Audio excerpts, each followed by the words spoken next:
على سيدنا محمد وعلى آله وصحبه وسلم.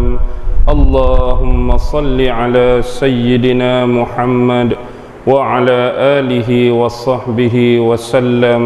أما بعد.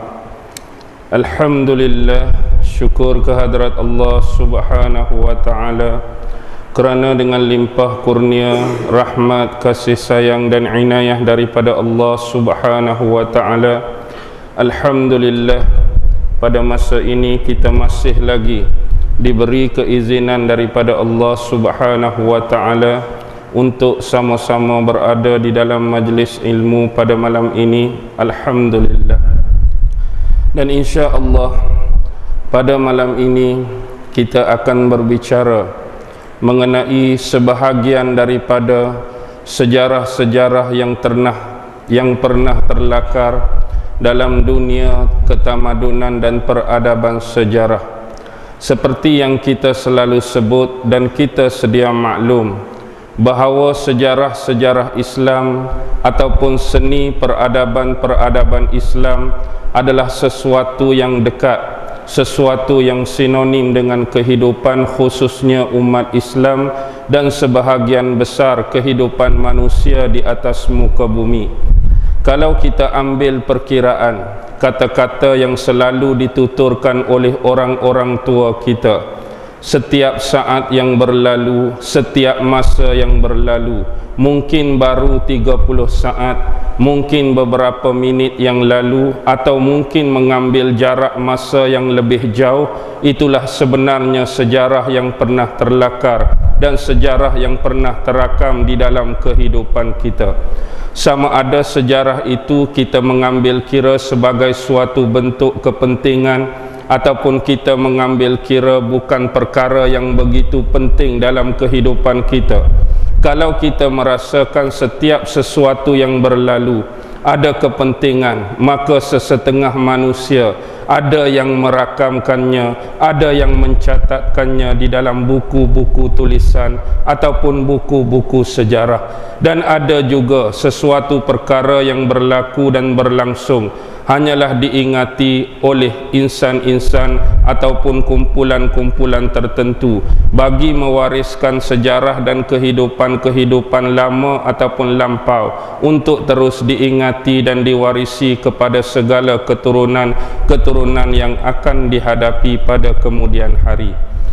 Baik, bila kita bercakap tentang sejarah, sebenarnya sejarah adalah sebahagian daripada cerminan kehidupan manusia. Kita hari ini sama seperti kita nak melihat kekurangan diri kita, kita nak melihat segala kelemahan diri kita, maka secara logik kita melihat kepada apa yang boleh dipantulkan daripada yang kita gambarkan sebagai anggota tubuh badan kita. Hari ini kalau kita nak tengok kejelekan, kita nak tengok keburukan, kita nak tengok sesuatu yang tak kena dalam hidup kita, maka kita pandang ataupun tilik kepada cermin. Kadang-kadang rambut kita kusut masai, kita tak perasan, lantas kita betul dan rapikan. Kadang-kadang wajah kita ada benda-benda yang berbentuk kejelekan, ada benda-benda yang berbentuk kekotoran, ada benda-benda yang berbentuk comot. Maka kita akan cuci, kita akan hilangkan segala bentuk-bentuk keburukan yang kita rasa tak sesuai benda-benda tersebut berada pada wajah, berada pada anggota tubuh badan kita. Samalah seperti kita nak melayari kehidupan, maka cerminan bagi umat Islam khususnya ialah sejarah. Sebab sejarah melakarkan peristiwa-peristiwa yang pernah berlangsung kepada umat-umat terdahulu. Tak kiralah kepada Nabi Muhammad dan para sahabat, malah lebih jauh kepada Nabi-Nabi dan Rasul yang pernah diutuskan oleh Allah Subhanahu wa ta'ala. Sebab itu sebahagian besar Al-Quran merakamkan kisah-kisah Nabi, merakamkan kisah-kisah Rasul, merakamkan kisah-kisah individu sebagai suri tauladan, sebagai pengajaran, sebagai manfaat dan iktibar untuk dikenang dan diikuti nasihat-nasihat dan pelajaran kepada umat-umat yang terkemudian. Kalau kita melihat bagaimana corak pentarbiahan Allah menerusi ayat-ayat Al-Quran yang datang melalui cerita-cerita, yang datang melalui kisah-kisah. Bagaimanakah nasib mereka-mereka yang benar-benar beriman kepada Allah, yang benar-benar beriman kepada Rasulullah, dan bagaimanakah pula nasib mereka yang sering menentang Nabi-Nabi Allah, mereka yang sering menentang Rasulullah, mereka yang sering menentang utusan-utusan Allah. Bahkan lebih jauh mereka sanggup mendustakan ayat-ayat yang pernah diturunkan kepada Nabi-Nabi dan Rasul-Rasul yang tertentu. Bahkan lebih jauh mereka sanggup melampaui batas. Ada sebahagian umat-umat tertentu, bani-bani tertentu dan kaum-kaum tertentu yang sanggup membunuh nabi-nabi, yang sanggup membunuh rasul-rasul, yang sanggup membunuh utusan-utusan Allah, sebagaimana yang pernah berlaku di dalam kisah Nabi Yahya, dalam kisah Nabi Zakaria. Bahkan Nabi Isa alaihi salam sendiri pun hampir dibunuh oleh yang memusuhi beliau. Baik, bila kita faham keadaan ini, maka cerminan bagi kita sekarang untuk menghadapi masa yang akan datang, yang kita istilahkan sebagai masa depan, tidak dapat tidak ialah cerminan sejarah. Saya mengambil kira satu perkataan yang pernah diucapkan oleh salah seorang sahabat yang mulia, iaitu Sayyidina Abdullah ibnu Mas'ud radhiyallahu ta'ala anhu, yang mana beliau telah berkata, sesungguhnya berbahagialah, sesungguhnya selamatlah bagi mereka yang mahu mengambil pelajaran, mahu mengambil nasihat daripada manfaat dan iktibar kisah yang pernah dialami oleh orang lain ataupun manusia lain.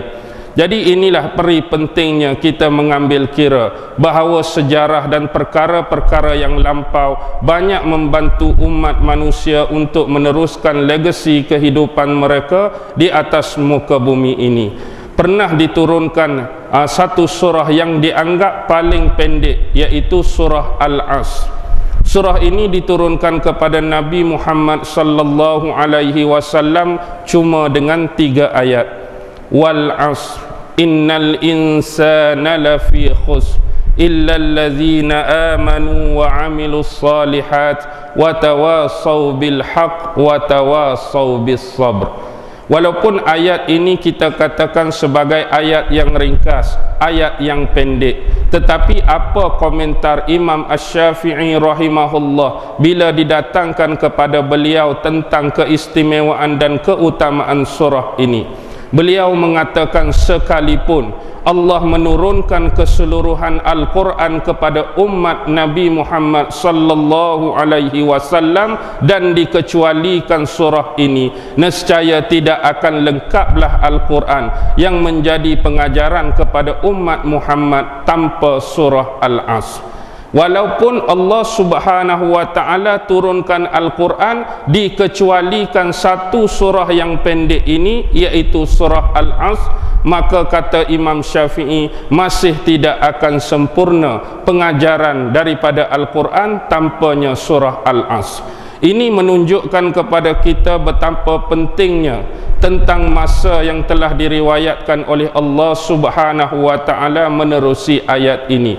Sebab sumber daripada masa, punca daripada masa inilah yang menyebabkan terjadinya peristiwa-peristiwa, yang terjadinya kisah-kisah, yang menyebabkan terjadinya cerita-cerita di dalam lakaran sejarah kehidupan manusia.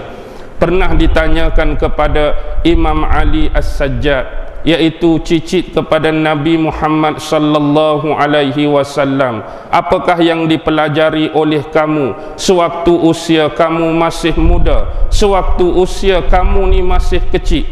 Lalu kata Imam Ali As-Sajjad, sesungguhnya di waktu kami kecil, ibu dan bapa kami mengajarkan kepada kami tentang maghazi Rasulullah sallallahu alaihi wasallam wa ashabih. Apa dia maghazi? Cerita-cerita tentang seni dan sejarah peperangan Rasulullah dan para sahabat-sahabat baginda. Dan tidak dikecualikan kami mempelajari seluk-beluk dan seni ilmu Al-Quran. Maksudnya, kalau generasi kita hari ini nak punya generasi yang kuat, kita hari ini nak bina generasi yang hebat, maka sebagai percontohan yang diberikan oleh Imam Ali As-Sajjad tadi, sesungguhnya bahawa kita perlu meneliti akan perkataan-perkataan beliau tadi. Ibu bapa di zaman sahabat, ibu bapa di zaman tabi'in dah kecil-kecil lagi, awal-awal keremajaan mereka lagi, ibu dan bapa dah mengasuh mereka dengan kisah-kisah, dah mengasuh mereka dengan cerita-cerita tertentu yang berbentuk seni peperangan Rasulullah dan para sahabat, dan tak terkecuali seni ilmu-ilmu Al-Quran yang pernah diturunkan kepada Nabi Muhammad sallallahu alaihi wasallam. Dan insya-Allah sebagai muqaddimah pada malam ini, kita akan mengambil beberapa kisah yang boleh kita jadikan sebagai panduan, sebagai manfaat dan iktibar untuk kita hidup di atas dunia ini. Dan cerita-cerita ini yang saya bawa, saya kira insya-Allah adanya manfaat, adanya nasihat-nasihat, adanya pelajaran-pelajaran yang berguna untuk umat Islam di zaman ini. Yang pertama yang saya nak bawa ialah berkenaan sebuah cerita tentang seorang maharaja. Yang maharaja ini pernah hidup sebelum zaman diutuskan Nabi Muhammad sallallahu alaihi wasallam. Maksudnya zaman raja ni berlangsung, zaman raja ni hidup, Nabi Muhammad tak diutuskan lagi, bahkan lebih jauh Nabi Muhammad tak pun dilahirkan lagi. Jadi maharaja yang saya maksudkan ialah seorang maharaja, iaitu maharaja Parsi, yang kita sebut gelaran dia sebagai Kisra. Maharaja Parsi gelaran dia ialah Kisra, yang mana raja ni dikatakan bernama Maharaja Anusirwan. Maharaja Anusirwan, dia seorang raja yang baik, dia seorang raja yang adil, dia seorang raja yang bijaksana.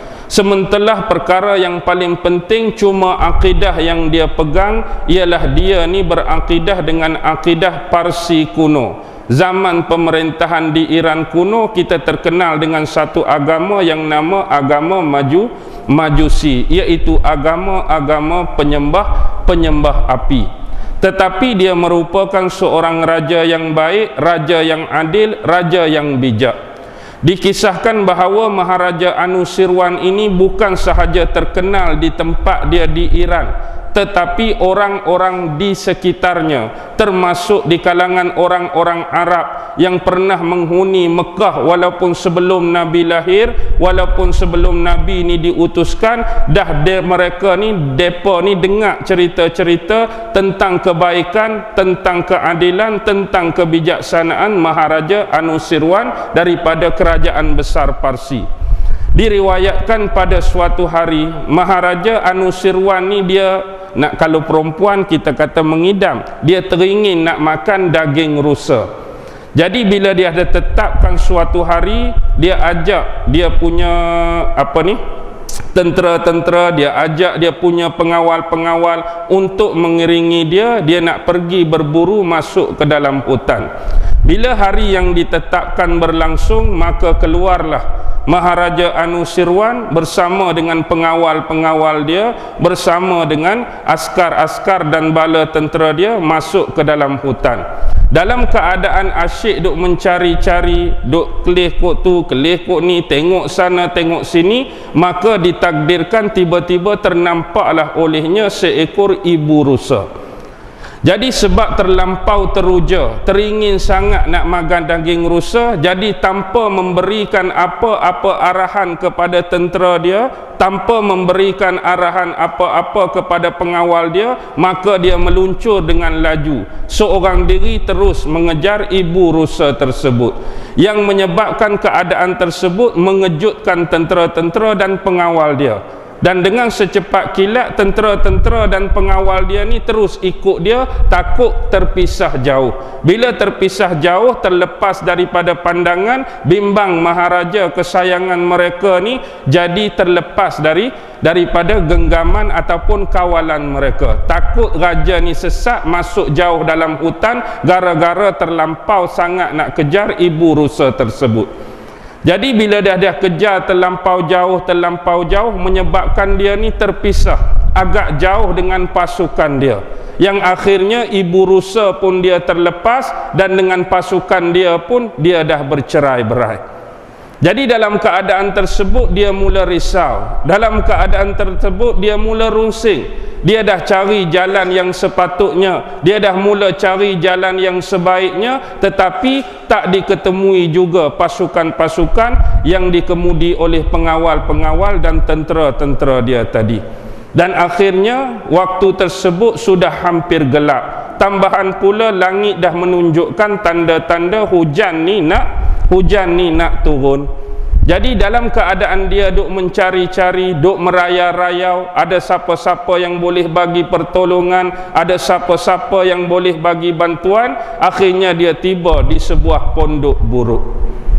Bila dia tiba di sebuah pondok buruk tersebut, lalu dia turun daripada kuda dia dalam keadaan hujan dah renyai-renyai. Bagi memastikan keselamatan dia, dia pergi kepada pintu pondok tersebut dengan perlahan-lahan. Tiba-tiba dia melihat di hujung pondok tu, di bahagian dapur, tiba-tiba keluar asap.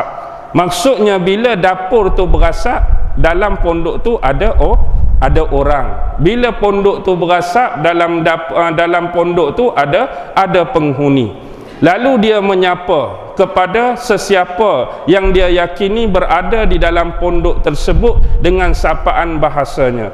Kalau dia tu orang Iran, kalau dia orang Parsi, maka mungkin sapaan beliau tu dalam bahasa beliau. Tiba-tiba yang keluar seorang perempuan yang agak tua, seorang perempuan yang agak berumur.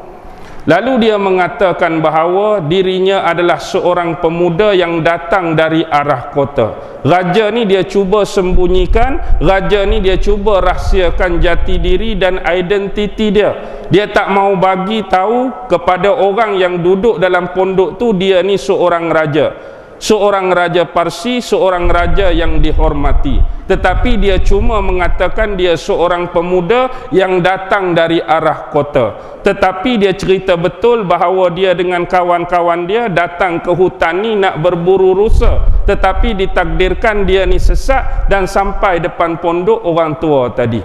Lalu dia minta izin. Dia kata sebab ni sekarang dah hujan renyai-renyai, lagipun cuaca dah berangsur nak malam. Jadi kalaulah ada keizinan daripada kamu wahai perempuan tua, aku minta nak bermalam di sini walaupun untuk tempoh cuma satu malam saja. Kalau ada keizinan daripada kamu.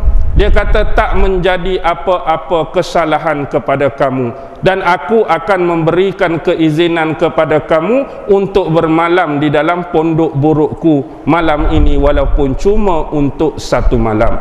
Tetapi aku lebih awal nak minta maaf dengan kamu. Kamu pun tahu keadaan pondok kami. Pondok kami ni pondok orang dhaif.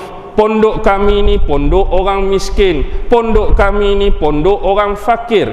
Jadi kami tak dapat menyediakan sesuatu yang kita kata yang dapat menyelesaikan kamu. Jadi yang boleh aku bagi kat kamu, di sudut pondok kami tu ada himpunan, tumpukan jerami-jerami yang kami gunakan untuk bagi makan kepada ternakan kami. Jadi kalau kamu rasa kamu boleh duduk, kamu rasa kamu selesa, jadi kamu boleh tidur di hujung pondok di atas tumpukan jerami itu untuk malam ni. Terima kasih wahai perempuan tua, aku rela menerimanya. Jadi bila dia masuk tu, dalam rumah tu rupa-rupanya ada dua orang. Bukan makcik tua tu seorang, tapi ada seorang lagi anak gadis, anak perempuan dia. Lalu kata makcik tersebut, duduklah sebentar wahai orang muda. Lalu dia pi dekat anak perempuan dia, dia kata apa? Wahai anak gadisku, sesungguhnya malam ini kita telah didatangi tetamu. Malam ni kita ada tetamu seorang lelaki muda. Jadi sebagai menghormati tetamu, ada tak apa-apa makanan ataupun minuman yang boleh kita bagi, kita sediakan kepada lelaki ni? Lalu anak gadis tadi jawab, kalau makanan kita tak ada sisa-sisa yang tertinggal. tetapi kalau setakat nak bagi minum, saya boleh pi perah lembu betina kita hak sihat, lembu betina kita hak gemuk dekat bahagian dapur tu. Kalau setakat nak minum, tak apalah, kamu pilah perah susu lembu tu, ambil dalam satu mangkuk ataupun satu gelas, bawa kepada mak nak bagi sebagai menghormati tetamu kita pada malam ni. Jadi anak gadis tu pergi bahagian dapur dan dia mula tadah susu lembu yang dia nak perah tu dalam bekas ataupun dalam sebiji gelas. Jadi sekali dia tarik susu lembu tadi, terus mengeluarkan susu yang agak banyak. Susu yang agak banyak. Jadi raja tadi hanya memperhatikan, dia tengok anak gadis ni perah susu lembu tadi. Sebenarnya dia tengok kepada perlakuan gadis ni bukanlah kerana dia suka atau berkenan dengan anak gadis tu, tetapi suka bila tengok sekali perah saja susu yang keluar tu banyak, susu yang keluar tu melimpah-limpah. Lalu anak gadis tu ambil susu dan bagi kepada ibu dia. Ibu dia lantas menyediakan kepada Raja Anusirwan. Jadi Raja Anusirwan ucap terima kasih dan minum susu segar tadi. Alangkah bahagia hati dia, dapat menghilangkan haus dia, dapat menghilangkan dahaga dia. Jadi sebelum dia landing, dia nak tidur, dia pun terfikir. Seorang makcik dengan anak gadis dia dah lama tinggal, dah lama duduk dalam hutan ni, dan aku tak tahu pun berapa lagi jumlah rakyat-rakyat aku yang aku tak kenali mereka, jumlah rakyat aku yang aku tak tahu mereka ni duduk di mana. Sampai aku tersesat malam ni, baru aku tahu masih ada lagi rakyat jelata aku yang duduk dalam hutan dan kehidupan mereka macam ni.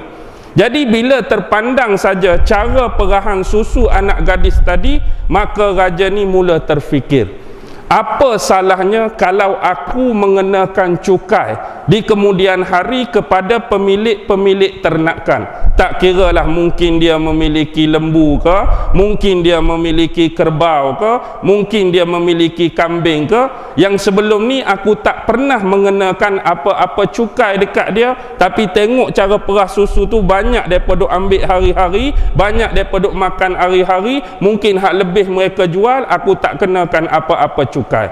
Jadi raja tadi duk bercakap, dia duduk kita kata bermonolog dengan diri dia sendiri, dalam hati dia tu nak mengenakan cukai terhadap pemilik-pemilik ternakan tadi. Lalu dia pun tertidur, dia pun terlena. Tiba-tiba bila waktu sampai tengah malam, dia terjaga, dia terbangun. Dan bila dia terjaga tengah malam ni, disedari oleh makcik tua tadi. Lalu makcik tua tadi kata apa? Dia kata, kamu perlukan apa-apa tak? Kamu rasa dahaga ke? Kamu rasa lapar ke duk rumah makcik ni? Terbangun tengah malam.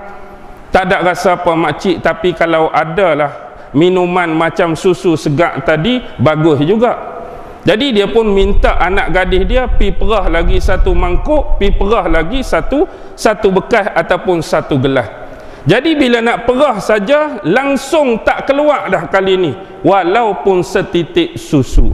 Tadi elok-elok je sekali perah banyak, sekali elok je sekali perah melimpah. Tapi buat kali kedua ni satu titik susu pun tak keluar, setetes susu pun tak keluar.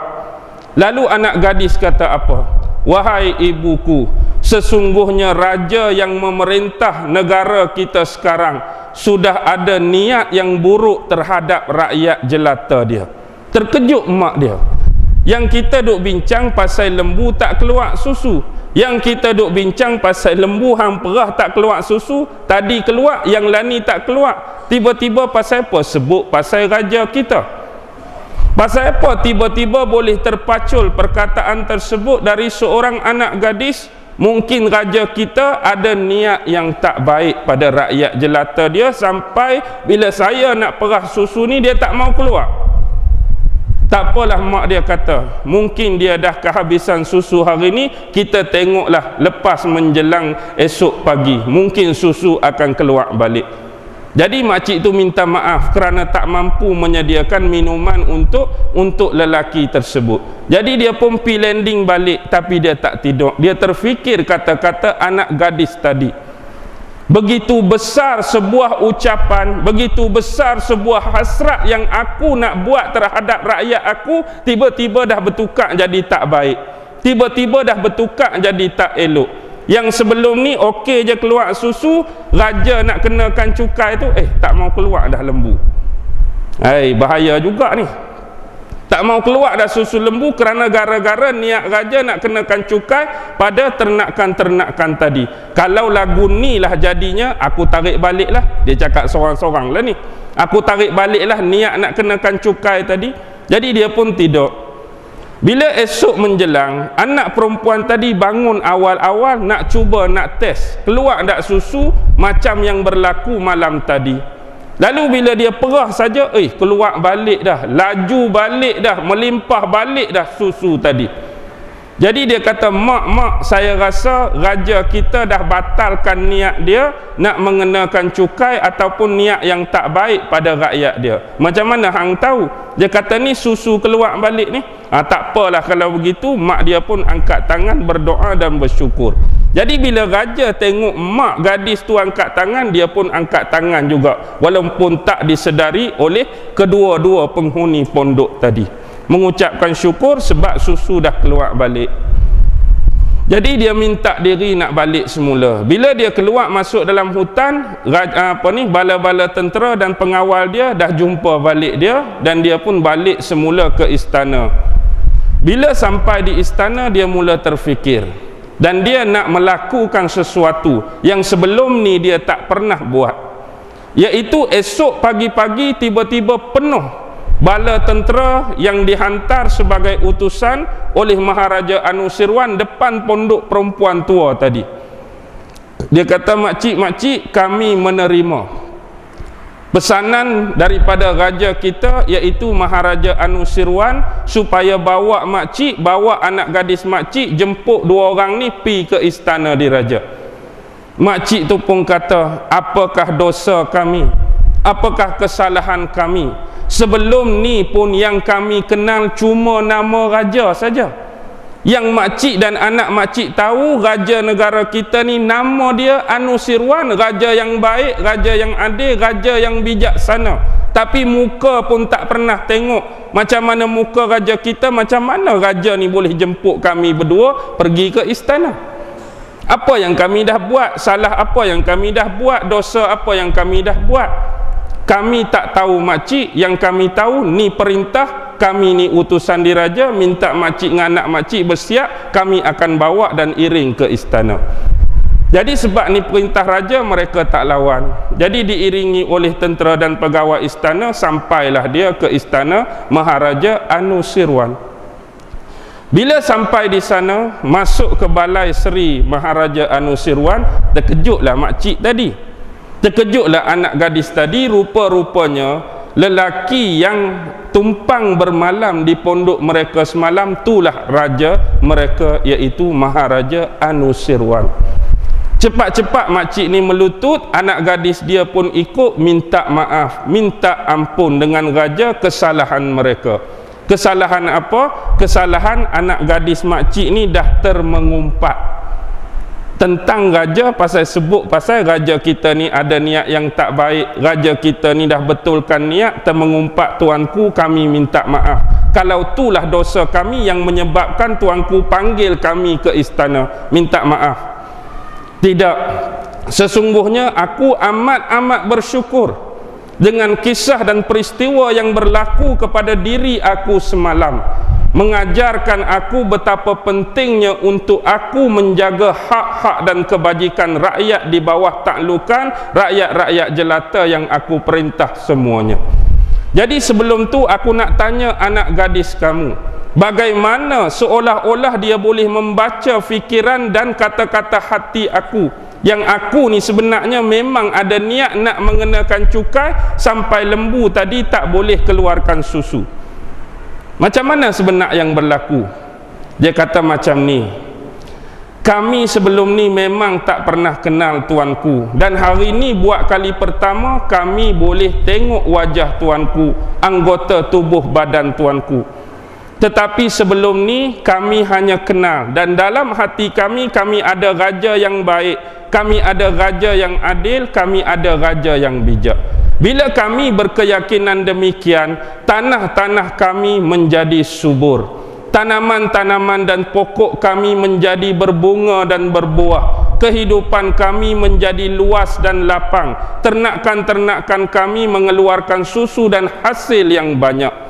Tetapi bila berlaku sebaliknya kepada kami, contoh jadi macam semalam, tiba-tiba dikatakan tanah menjadi gersang, pokok-pokok dan buah tak menjadi, tiba-tiba kehidupan kami menjadi sempit, dan susu-susu gembalaan kami tidak lagi mengeluarkan hasil, mestilah yang berlaku sebaliknya. Raja kami sudah tidak lagi dianggap baik, raja kami sudah tidak lagi dianggap adil, dan raja kami sudah tidak lagi dianggap bijaksana. Sebab itulah kata-kata tadi terkeluar daripada mulut anak gadis aku.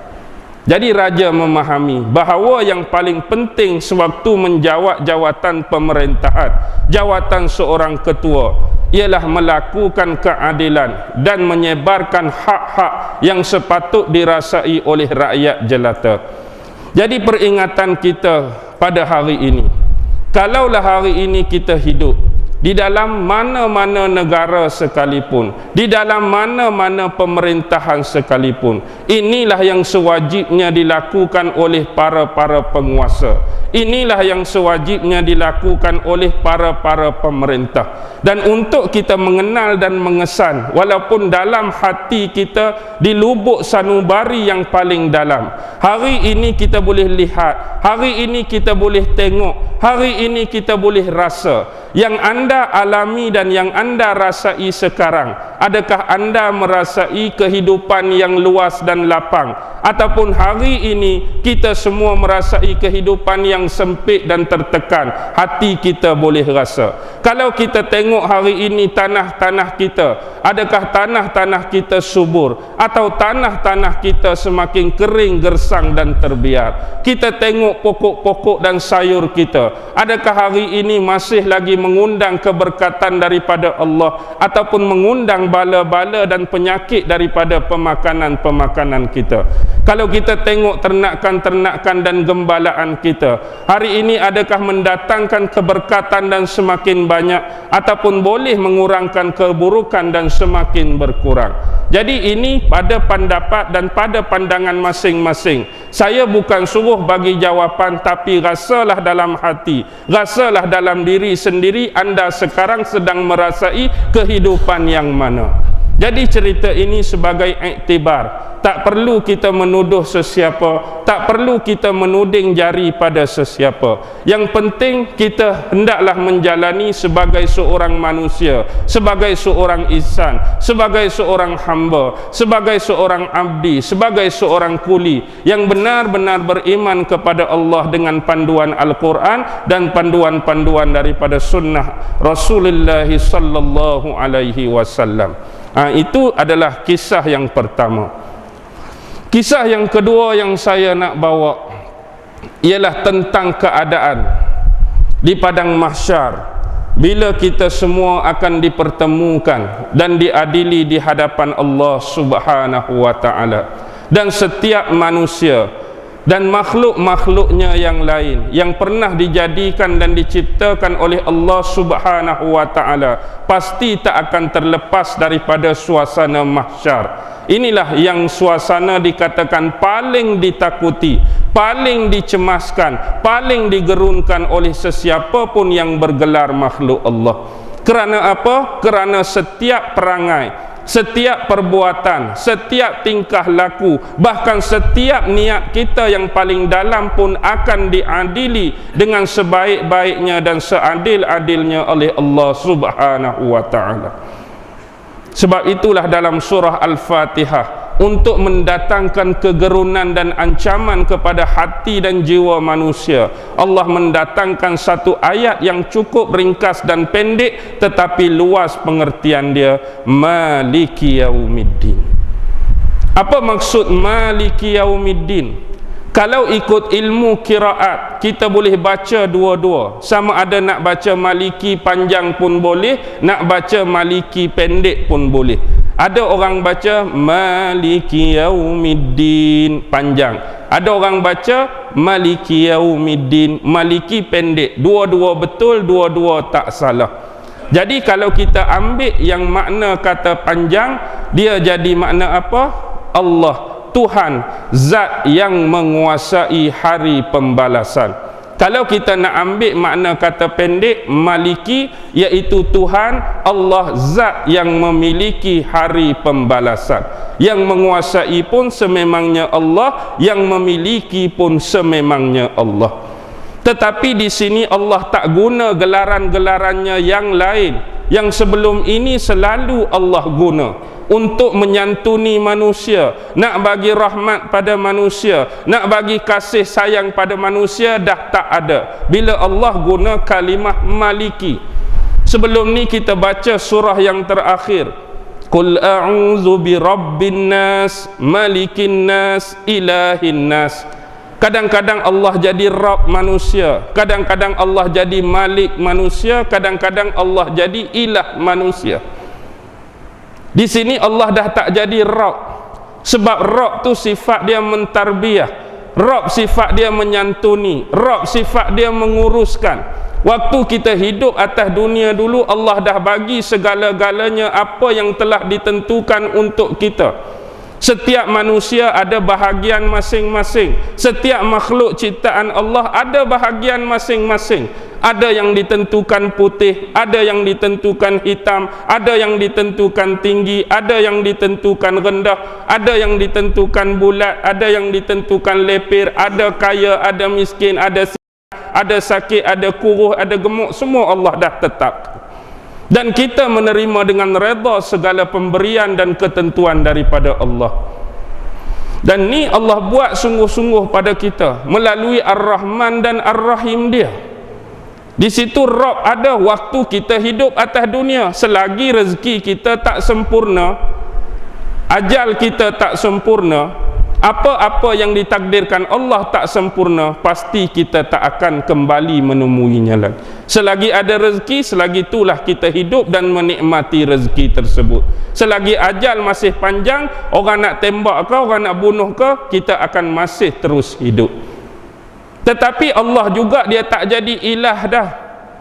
Dia tak jadi ilah sebab di akhirat, sebab di mahsyar bukan tempat untuk berta'abbud. Di mahsyar bukan tempat untuk menyembah Allah. Di mahsyar bukan tempat untuk beribadat lagi. Dia tak jadi dah kontak ilah, sebab kontak ilah waktu hidup atas dunia ni Allah suruh semayang, semayang. Allah suruh puasa, puasa. Allah suruh zakat, zakat. Allah suruh pi haji, pi haji. Allah suruh amar ma'ruf, amar ma'ruf. Allah suruh nahi mungkar, nahi mungkar. Apa yang Allah perintah wajib buat, apa yang Allah larang wajib tinggal. Tapi hidup di mahsyar kita tak boleh nak minta dengan Allah. Matahari pun tak ada dah, subuh ke kita ni, zuhur ke kita ni, tak apalah, subuh lah kot, semayang dulu 2 rakaat, lambat lagi Allah nak bicara, ada ke tak lagu tu? Tak ada nak semayang dah.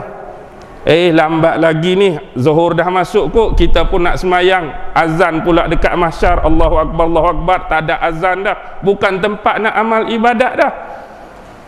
Hidup atas dunia kita bercucuk tanam, di akhirat di mahsyar kita nak tuai dah hasil dia. Hasil ni lah yang kita nak tuai, yang Allah nak balas. Faman ya'mal misqala dzarratin khairan yarah wa man ya'mal misqala dzarratin syarran yarah. Sesekali Allah tak akan pernah mengabaikan walaupun 1 titik zarah kebaikan, dan dia tak akan menyia-nyiakan walaupun 1 titik zarah kejahatan. Jadi dia akan jadi Malik dah.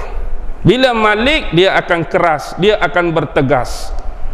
Walaupun Allah itu keras, walaupun Allah itu bertegas, tetapi ada pengecualian. Kepada hamba-hambanya yang Allah tumpahkan rahmat, kepada hamba-hambanya yang Allah tumpahkan kasih sayang, yang mana akhirnya menyebabkan mereka ini dilorongkan Allah masuk ke dalam syurga. Tetapi apa yang nak digambarkan pada malam ini ialah Rasulullah diriwayatkan pernah bersembang, pernah berbicara, pernah menceritakan tentang hal ehwal di padang mahsyar dengan salah seorang sahabat yang bernama Abu Hurairah. Yang Rasulullah nak bagi tahu dekat Abu Hurairah, yang Rasulullah nak cerita dekat Abu Hurairah ialah 3 golongan yang paling awal Allah akan seret dan humban mereka dalam neraka. Ini kita nak suruh beringat, kita nak suruh perhati. 3 golongan paling awal Allah akan tarik, Allah akan seret, sumbat masuk dalam neraka. Jadi Rasulullah dia sebut kepada Abu Hurairah, wahai Abu Hurairah, sesungguhnya di akhirat kelak Allah akan memanggil 3 jenis kumpulan. Allah akan memanggil 3 jenis golongan. Yang mana 3 golongan ini adalah golongan yang paling awal Allah akan seret, Allah akan tarik dan sumbat mereka dalam neraka. Golongan pertama yang Allah akan panggil ialah golongan-golongan yang mempelajari Al-Quran. Kumpulan-kumpulan orang yang belajar Al-Quran dan dia memahami Al-Quran dan dia baca Al-Quran dan dia mengajarkan Al-Quran dan ilmu-ilmunya kepada orang lain. Kalau kita tengok banyak hadis-hadis Nabi, banyak ayat-ayat dalam Al-Quran yang Rasulullah ceritakan keutamaan-keutamaan ahli Al-Quran, yang Rasulullah ceritakan keistimewaan-keistimewaan ahli Al-Quran, yang Rasulullah ceritakan tentang kebaikan-kebaikan dan syafaat yang bakal diberikan oleh ahli Al-Quran. Hak tu yang baik, tak ada masalah. Jadi yang jadi ancaman ni ahli Al-Quran yang mana? Bila Allah memanggil salah seorang daripada golongan yang pertama, lalu Allah Subhanahu wa ta'ala bertanyakan kepada salah seorang ahli golongan tersebut, ketahuilah sesungguhnya aku telah menganugerahkan ilmu kepadamu menerusi utusan-utusanku, yakni nabi-nabi dan para rasul. Baik, benar wahai Tuhanku. Dijawab betul. Kami ini menerima ilmu daripada nabi-nabi kamu. Kami menerima ilmu daripada utusan-utusan kamu, ulama-ulama yang hidup sezaman dengan kami, guru-guru yang pernah mengajarkan Al-Quran kepada kami. Lalu Allah bertanya dengan soalan yang lain, apakah yang telah kamu lakukan dengan nikmat yang aku beri dan anugerahkan tersebut? Nikmat apa maksud Allah? Nikmat kamu belajar Al-Quran, nikmat kamu membaca Al-Quran, nikmat kamu faham Al-Quran, nikmat kamu mengajarkan Al-Quran kepada orang lain. Jadi apa yang telah kamu buat? Kami mempelajari Al-Quran dan kami baca Al-Quran dengan sebaik-baik bacaan, dan kami memahamkan Al-Quran, dan kami ayat-ayat yang difaham tadi kami cuba untuk mengajarkan kepada orang lain. Lalu Allah berkata, kamu telah berbohong. Lalu bila malaikat-malaikat yang berada di sisi Allah dengar Allah kata kamu telah berbohong, malaikat pun menyambut kata-kata tadi. Ramai-ramai malaikat akan kata kamu telah berbohong. Ikut macam Allah kata, ikut macam Allah cakap. Sebenarnya sewaktu kamu hidup di dunia dulu, kamu mempelajari Al-Quran dan 3 perkara yang berturutan dengannya. Kamu sering baca Al-Quran, kamu baca semata-mata nak suruh orang-orang menganggap kamu ni pandai baca Al-Quran. Kamu nak suruh orang-orang di sekitar dan sekeliling kamu, suara kamu sedap baca Al-Quran. Kamu nak suruh orang puji kamu, kamulah yang paling terbaik bacaan Al-Quran. Itu yang kamu nak sebenarnya. Bagaimana tentang yang memahami Al-Quran? Yang nombor 2, kamu memahami Al-Quran bukan kamu nak mengambil pelajaran daripada Al-Quran. Kamu memahami Al-Quran bukan kamu nak mengambil manfaat ilmu daripada Al-Quran, tetapi kamu memahamkan Al-Quran semata-mata untuk kamu berhujjah, semata-mata untuk kamu menguatkan bukti kamu, semata-mata untuk kamu menguatkan dalil kamu, dengan tujuan untuk mengalahkan pasangan kamu, mengalahkan lawan-lawan kamu, mengalahkan musuh-musuh kamu, dan kamu akan dianggap orang yang hebat, kamu akan dianggap orang yang alim, kamu akan dianggap orang yang terbaik.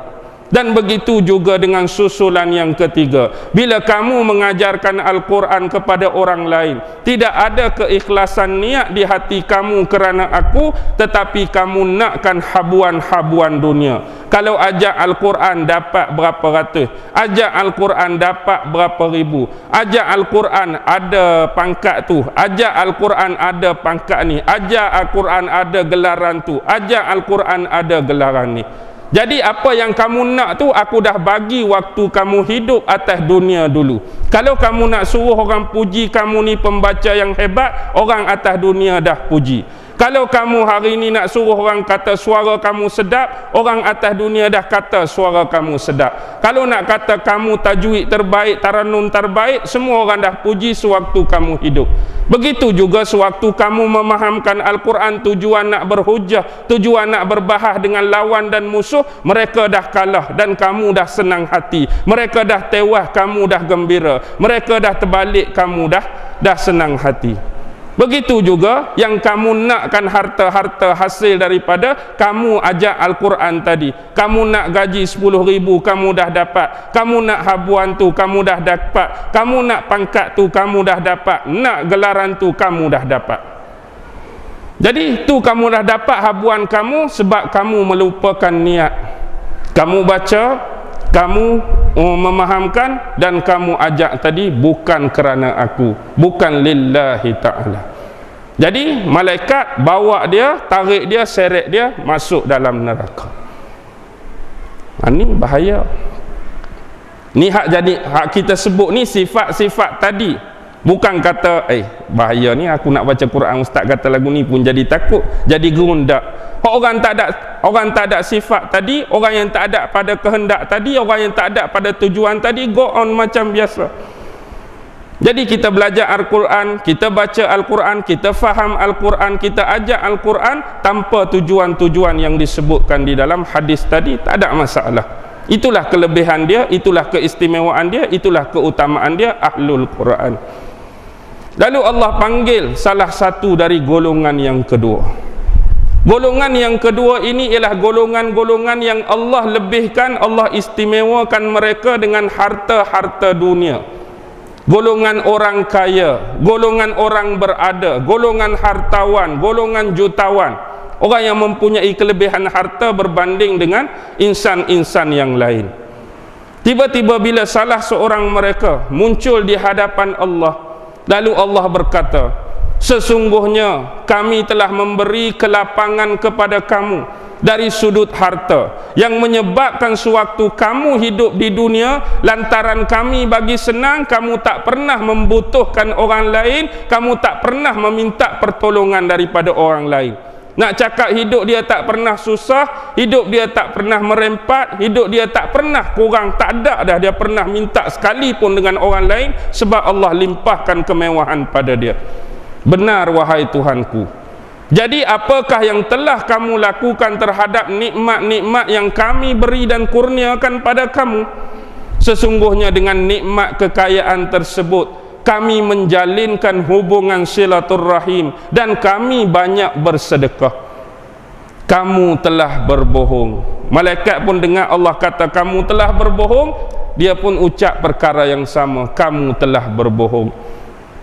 Sesungguhnya tujuan kamu menafkahkan sebahagian daripada harta-harta yang kamu miliki, anugerah dan pemberian daripada kami, semata-mata nak suruh orang kata kamu ni orang yang pemurah, nak suruh orang kata kamu orang yang baik hati, nak suruh orang kata kamu orang yang dermawan, nak suruh orang kata kamu itu, nak suruh orang kata kamu ini. Kamu nakkan puji-pujian, kamu nakkan sanjungan-sanjungan, kamu nak dengar mereka cakap tentang kamu hak baik-baik saja.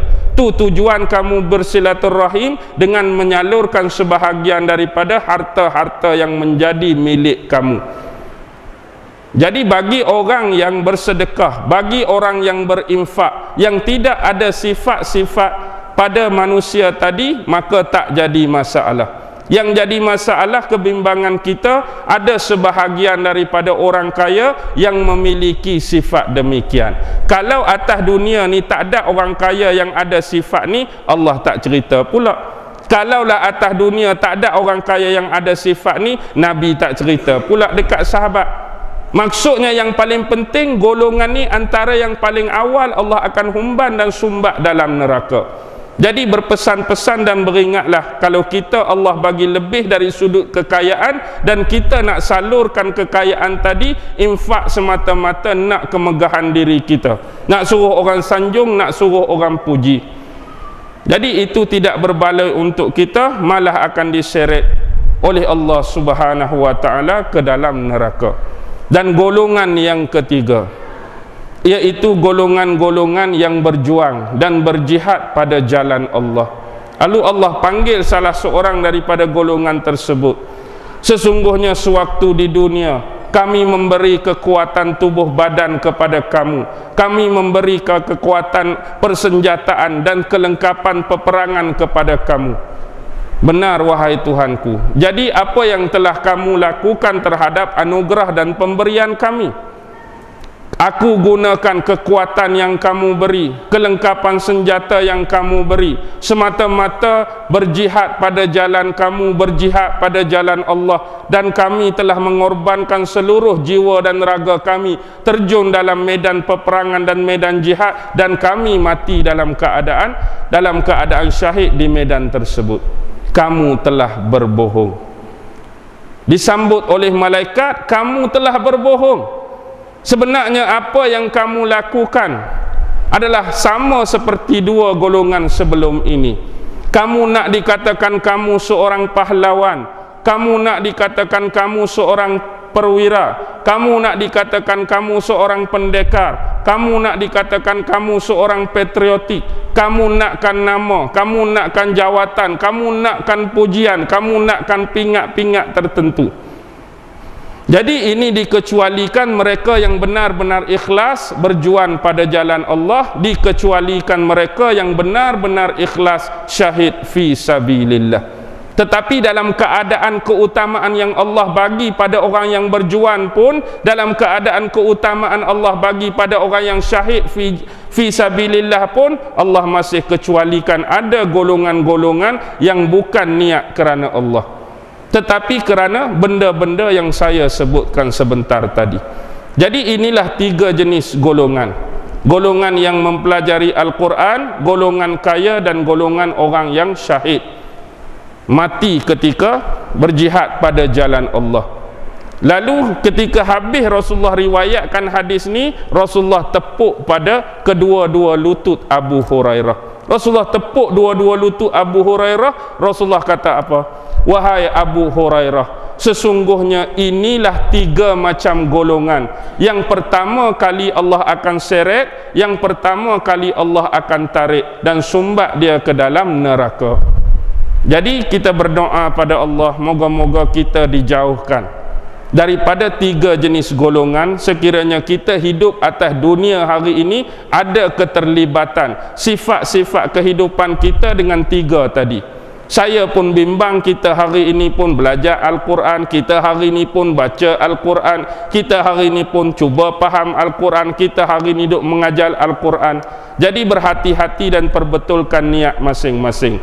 Hak bahagian dua, Allah takdirkan kita ni bukan jenis kaya, tak apalah. Hak orang jenis kaya pula berhati-hatilah, takut terkena golongan hak nombor dua. Hak jenis nombor tiga pun banyak. Jihad fi sabilillah ni bukan setakat bertempur. Jihad fi sabilillah dalam ilmu, jihad fi sabilillah dalam harta, jihad fi sabilillah dalam tenaga. Macam-macam jalan boleh sampai pada jihad fi sabilillah. Jadi itu cerita yang kedua. Dan insya-Allah nak pukul 9 ni tak? Nak pukul 9 cerita lah kot. Tak apalah. Cerita ni penting sikit. Sebab saya nak bagi tahu, sebelum saya sebut cerita ni, saya nak sebut sumber dulu. Takut sekejap jadi pening, sekejap jadi banyak tanya. Jadi kalau nak rujuk cerita ni, mungkin banyak cerita ni dalam kitab-kitab karangan ulama-ulama besar.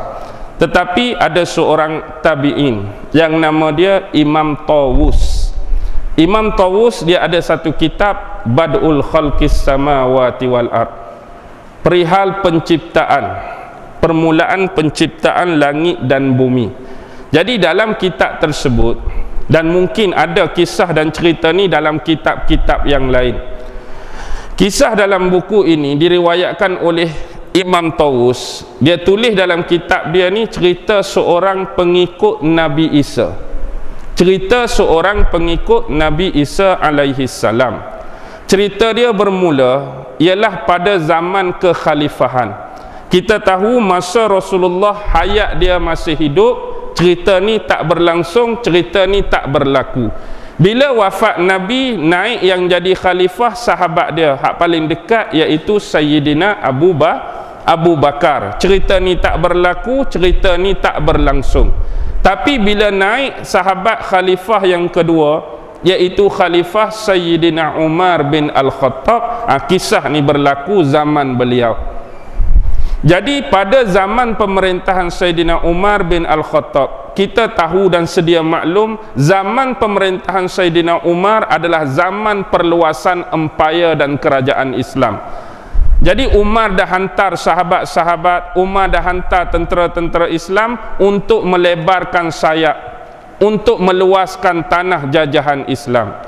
Dan kita keluar sebagai tentera Islam pada zaman tersebut bukan nak pi jajah tanah orang, bukan nak pi memusnahkan dan merosakkan tanah orang lain. Yang kita nak betulkan ialah bukan body dia, tapi akidah hati dia. Bila masuk satu-satu kawasan, perkenalkan kepada mereka, perjelaskan kepada mereka, terangkan pada mereka, bagi pencerahan pada mereka tentang agama kita, agama Islam. Kalau ada yang sanggup nak terima agama Islam, alhamdulillah. Kalau ada yang menentang, maka kita bagi kata dua. Kalau kamu nak menentang, ialah kami akan duduk di sini, kami akan perintah di sini, kamu akan bayar dalam bentuk jizyah, cukai kepada pusat pemerintahan kami di Madinah. Itu kalau dia nak duduk dengan aman dan selesa. Tapi negara dia dah jadi bawah taklukan kerajaan di Madinah. Dan kalau dia nak lawan dari sudut persenjataan, itu pilihan kita yang terakhir. Masuk Islam pun tak mau, duduk bawah kerajaan Islam bayar cukai jizyah pun tak mau, ajak bertempur, ajak berlawan, ajak bergaduh, maka tu pilihan terakhir. Tak ada kompromi dah. Jadi kalau kamu terima Islam, kami bukan nak negara kamu, kami bukan nak hasil kekayaan ni, kami nak ubah hak dalam. Bila hak dalam dah jadi baik, bila hak dalam dah jadi betul, akidah dah betul, kami nak pergi tempat lain, kamu urus sendirilah, ni tempat kamu, ni negara kamu. Kami bukan nak pun. Kamu dah jadi Islam, urus sendiri, kami nak pergi tempat lain pula.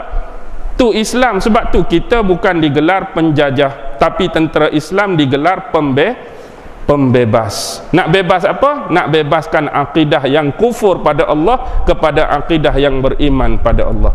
Ingat, sejarah seni peperangan Islam, kita bukan penjajah, kita bukan penakluk, tetapi kita adalah pembebas. Baik, zaman Umar pernah mengarahkan salah seorang sahabat, yang salah seorang sahabat ni yang nombor 9 dijamin masuk syurga oleh Allah Subhanahu wa taala. Siapa sahabat nombor 9 dijamin masuk syurga? Siapa? Sa'ad bin Abi Waqqas. Nombor 10 Abu Ubaidah Al-Jarrah. Baik, Sa'ad bin Abi Waqqas ni Nabi pernah doa. Dia ni salah seorang pemanah yang cekap. 3 orang sahabat Nabi pemanah yang cekap, yang jadi komander perang Uhud, Abdullah bin Jubair. Abdullah bin Jubair terbunuh sebab Rasulullah letak 50 orang, semua pakat turun 40 orang, tinggal 10 atas. Tak dengar arahan Abdullah bin Jubair, naik Khalid bin Al-Walid, serbu serang, habis semua meninggal, hak baki 10.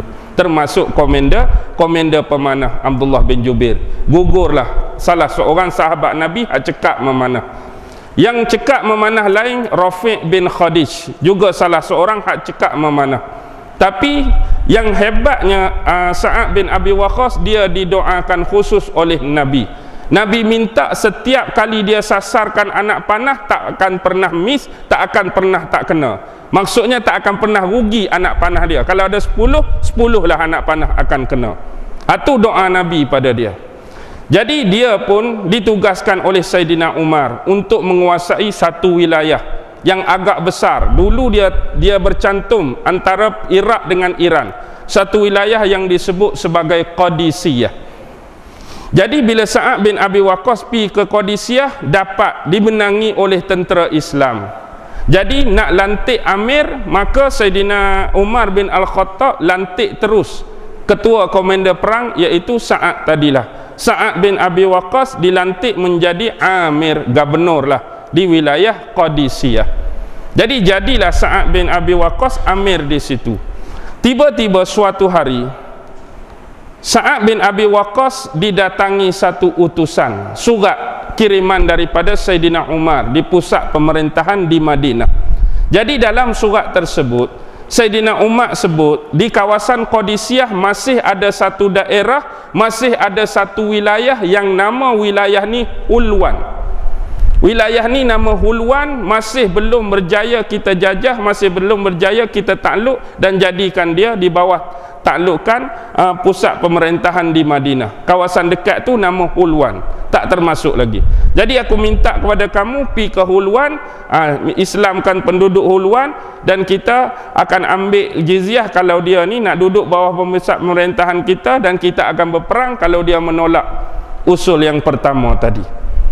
Maka Umar sebut di situ, kalau kamu nak hantar pasukan, hantarlah sahabat kita yang nama Nadlah bin Muawiyah.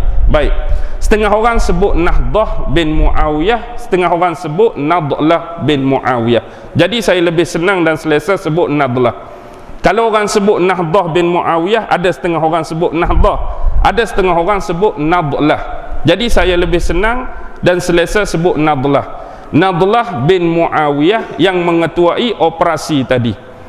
Jadi tanpa Sa'ad bin Abi Waqqas, jadi atas terima surat tersebut, dia lantik yang jadi komander nak pi ke Hulwan ialah sahabat yang nama Nadlah bin Muawiyah. Berapa orang hadut belakang dia? 300 orang tentera berkuda, 300 saja, diketuai oleh Nadlah.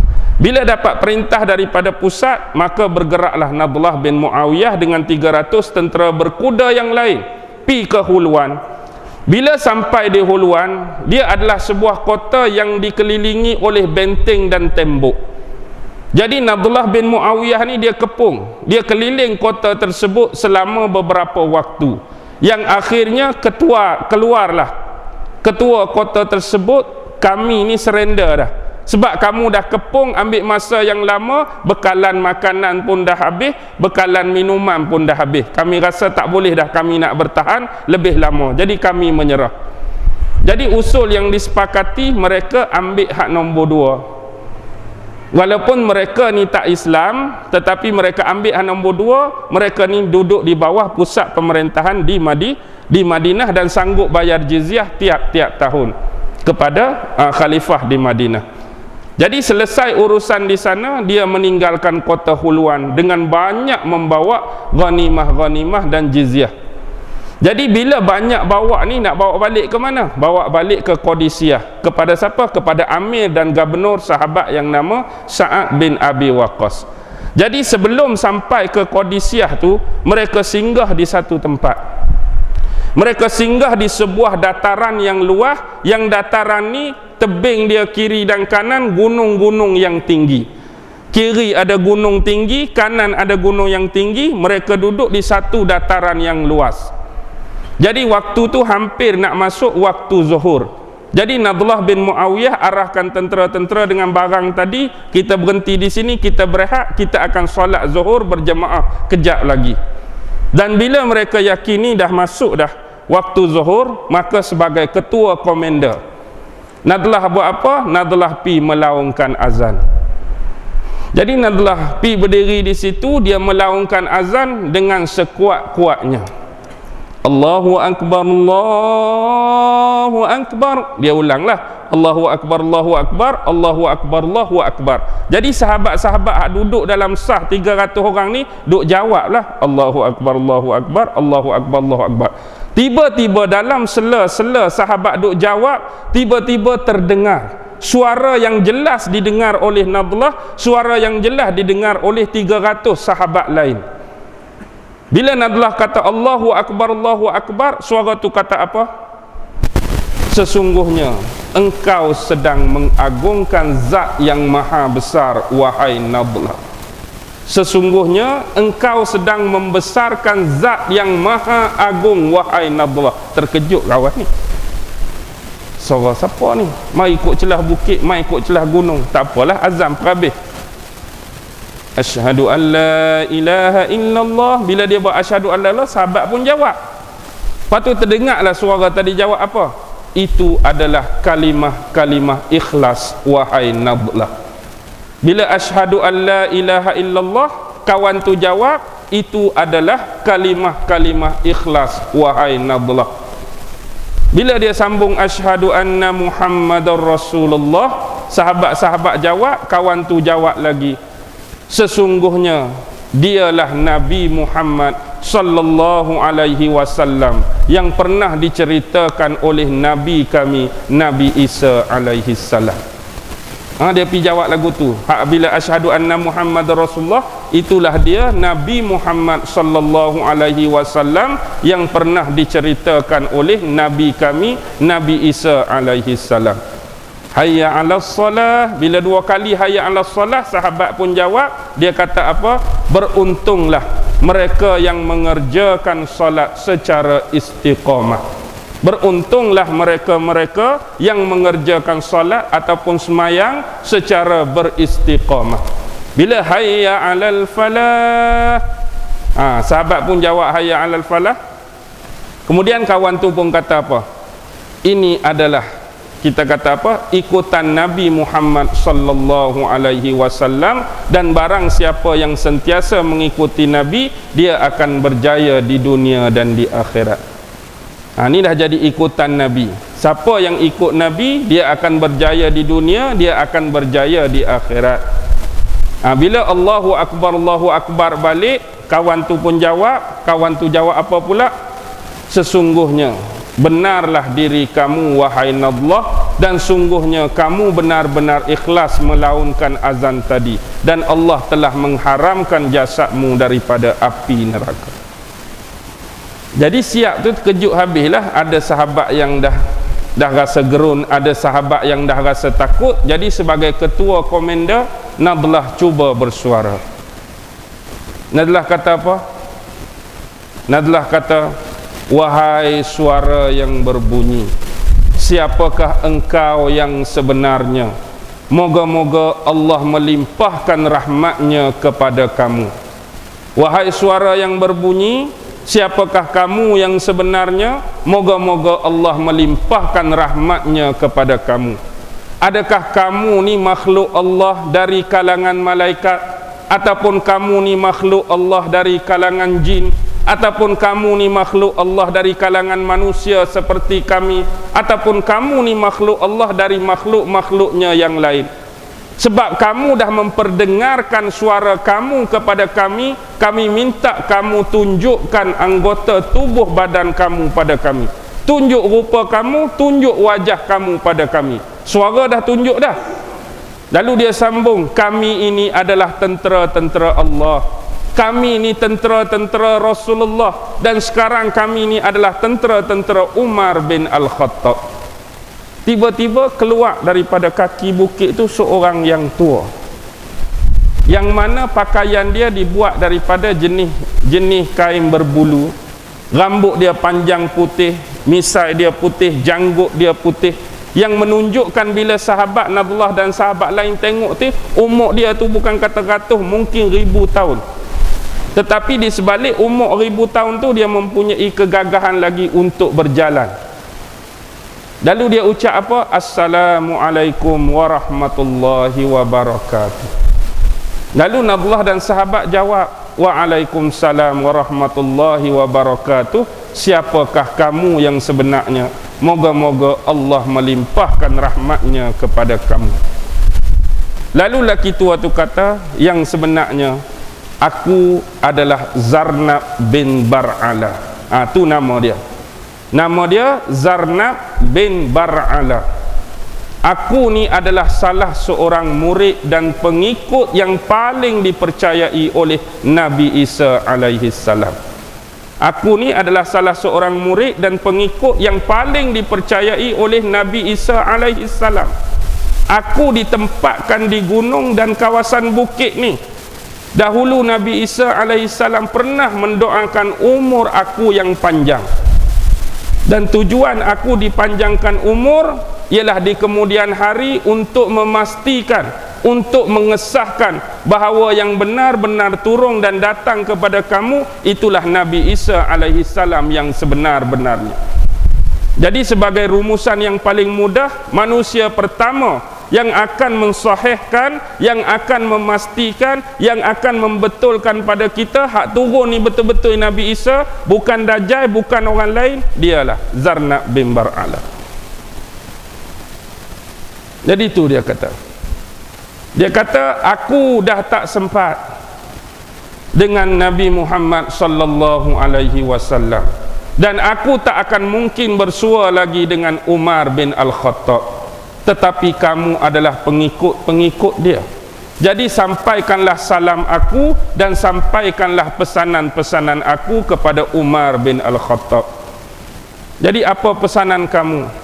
Pesan kepada Umar, wahai Umar, kamu kenalah bekerja secara keras. Bekerjalah secara bersungguh-sungguh. Sesungguhnya hari kiamat itu sudah semakin dekat. Kerja keras, kerja sungguh-sungguh, sesungguhnya hari kiamat itu sudah semakin dekat. Ni cerita zaman Saidina Umar ni. Zarnab kata kiamat tu dah dekat. Jadi sampaikan kepada Umar, kalau saya nak cerita 20 benda yang Zarnab bagi tahu dekat, Nadlah dengan sahabat lain. Tapi antara yang dia cerita, bila tanda-tanda ni dah kamu tengok, bila tanda-tanda ni dah dimasuki, maka yakinlah kamu hari kiamat itu sudah semakin dekat. Antaranya dia menyebut, bila seorang lelaki sudah mula menyukai lelaki, bila seorang perempuan sudah mula menyukai perempuan. Dengan bahasa yang lain, laki sama laki, homoseks, gay ke, perempuan ni disebut lesbian, sama perangai macam kaum Nabi Lut. Tu salah satu. Dan dia kata bila orang tua sudah tidak lagi mengasihi dan menyayangi orang muda, manakala orang muda sudah tidak lagi menghormati orang yang lebih tua. Itu tanda dia. Bila sudah dibangunkan banyak rumah-rumah yang besar, banyak bangunan-bangunan yang bertingkat, itu juga adalah tanda-tanda dia. Bila seorang lelaki lebih senang dipuji, bila seorang perempuan juga lebih senang dipuji, dan kamu akan melihat perempuan dia akan pergi ke mana-mana tempat hanya bersendirian dengan kenderaannya sendiri. Hari ni boleh tengok tak? Hari ni boleh tengok dah. Perempuan nak pergi mana-mana, dia naik kereta dia, ikutlah dia nak pergi mana pun. Dulu payah nak tengok macam ni. Dan banyak lain, minuman arak mula bersebaran, rasuah mula bermaharajalela, kekejaman sudah semakin banyak berlaku, penipuan sudah semakin banyak dalam masyarakat. Banyak benda tu dia sebut 20 benda. Jadi sampaikan ini kepada Saidina Umar bin Al-Khattab. Lalu dia pun minta izin untuk pergi. Bila dah pergi, kawan tu siap semua, dia balik ke Qadisiyah. Bila balik ke Qadisiyah, dia cerita dekat Sa'ad, wahai Sa'ad, waktu kami singgah sembahyang Zuhur di satu tempat sekian-sekian, kami berlaku satu peristiwa, yang mana dalam peristiwa tu lelaki itu mengaku sebagai Zarna bin Bar'ala, pengikut Nabi Isa yang dipanjangkan usia dia oleh Allah akibat doa Nabi Isa, dan dia perintahkan kami ini menyampaikan beberapa pesanan kepada Saidina Umar bin Al-Khattab. Bila Sa'ad dengar 20 pesanan tadi dan hampir mirip-mirip, sama-sama, seakan-akan yang pernah disabdakan oleh Nabi menerusi hadis-hadis beliau, dia teringin nak jumpa dengan lelaki yang nama Zarnab ni. Aneh ni, mari ikut bukit, mari ikut gunung ni. Jadi hari yang ditetapkan dia keluar. Kalau tadi Nadlah dengan 300, ni dia bawa 4,000. Dia bawa 4,000 tentera, pi berkampung, pi berkemah di situ. Duduk di situ dah. Masuk waktu semayang jemaah, azan. Masuk waktu semayang jemaah, dikatakan dalam riwayat 40 hari 40 malam berkampung di situ. Tetapi Zarnab tak keluar-keluar. Dan yakinlah Sa'ad bin Abi Waqqas, dia faham walaupun diri dia ni antara manusia yang diistimewakan oleh Allah dengan dimasukkan syurga oleh Allah, tetapi setiap manusia mungkin ada kelebihan, kemuliaan dan keutamaan masing-masing, dan dia faham bahawa yang Allah nak bagi hanyalah pada Nadlah bin Muawiyah tadi, bukan pada diri dia. Sebab Nadlah tu satu waktu saja kawan tu keluar, dia ni mari berkampung 40 hari 40 malam, semayang 5 waktu, sah ramai-ramai, jemaah pun kawan tu tak mau keluar. Jadi dia redha dengan ketentuan yang Allah nak bagi kelebihan ni pada sahabat yang nama Nadlah ataupun Nahdah bin Muawiyah sahaja. Jadi bukan pada diri dia. Sampai hari ke-41 kembali semula ke Qadisiyah. Lalu dikatakan lepas peristiwa tu berangkatlah Nadlah ke Madinah untuk menyampaikan pesanan-pesanan yang disebutkan oleh Zarnab kepada Sayyidina Umar.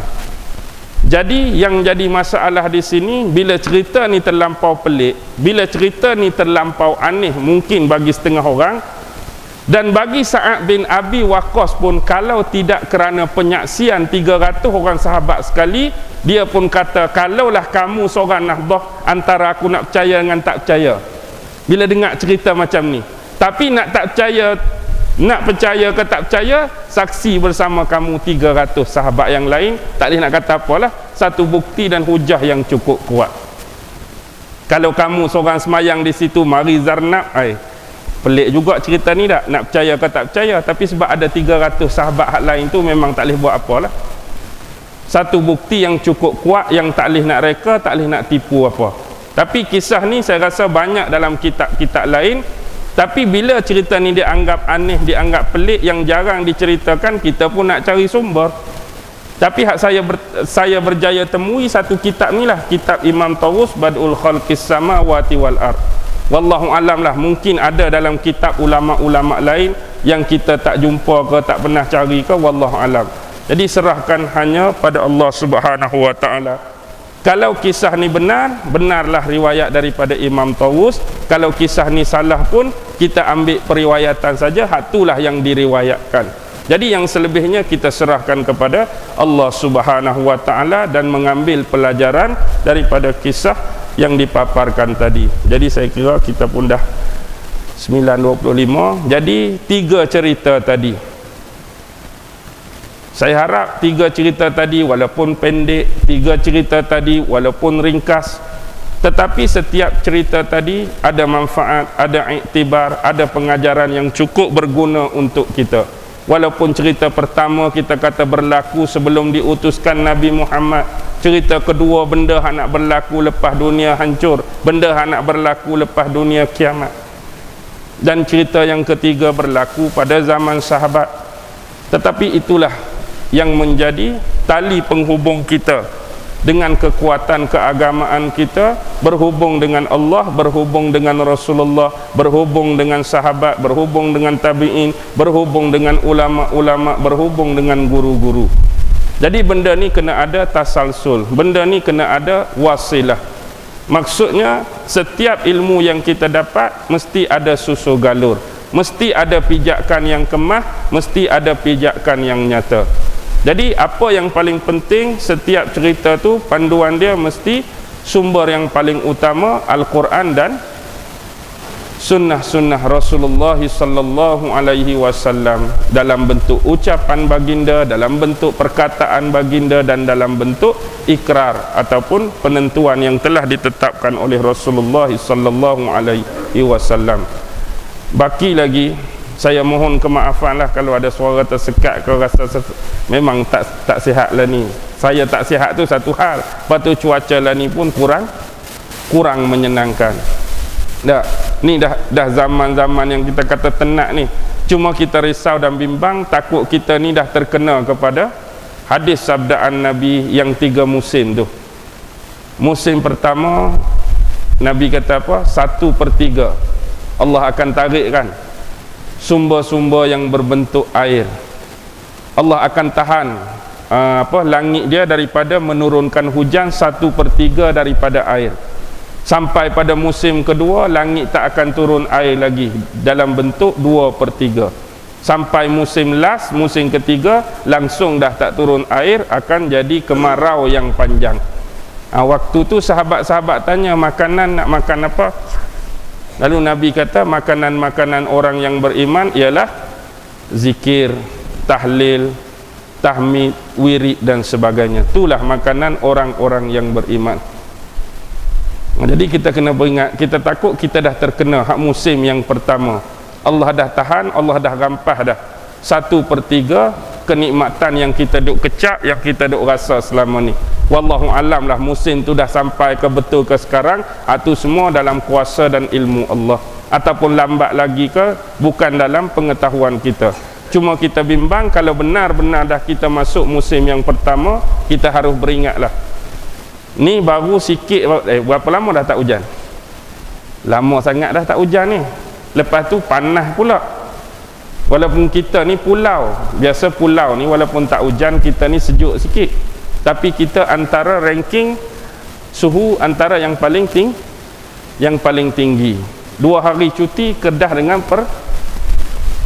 Perlis. Betul tak berita? Berita Kedah dengan Perlis cuti dah 2 hari. Maksudnya depa punya level ranking panas suhu tu dah memang tinggi dah, melebihi sepatutnya yang boleh menjejahkan kesihatan. Kita tak tahu esok lusa 2-3 hari lagi kita akan mengalami nasib yang sama, wallahu alam.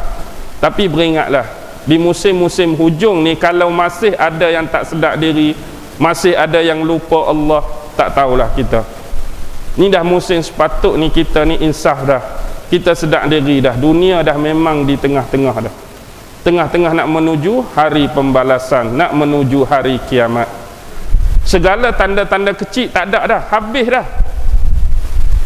Cuba cebuk kat saya lah, saya minta satu tanda kecil hak tak berlaku lagi. Agak-agak apa? Tak ada, habis dah tanda kecil, habis. Tunggu 10 tanda besar tu sajalah. 10 tanda besar saja yang tak keluar, hak tanda kecil memang habis dah. Allah tunjuk kat kita. Jadi sedaklah diri mulai sekarang. Saya lah hak patut sedak diri yang pertama. Dan seterusnya diperingati kepada sahabat-sahabat yang lain. Sebab sekarang ni bukan masa dah kita nak mencari kesalahan orang lain, nak menuding jari kepada orang lain. Ingat satu benda saja, ulama-ulama tasawuf ni dia selalu berpesan, kalau kita orang kaya, kita banyak harta, kita akan bagi apa dekat orang lain? Kita akan bagi kekayaan kita, kita akan bagi harta kita. Kalau orang tu banyak ilmu, dia akan bagi ilmu. Dan kalau kita hari ni duk kata orang tu tak betul, orang tu tak kena, orang tu apa-apa sajalah, maksudnya sekarang kaedah yang paling mudah rumusan dia, setiap seseorang hanya akan memberi apa yang dia milik. Setiap seseorang hanya akan bagi apa yang dia ada. Setiap seseorang hanya akan bagi apa yang dia miliki. Maksudnya hari ni kalau hidup nak salahkan orang, fahamlah kita ada apa. Sebab dia tak akan bagi hak dia tak ada.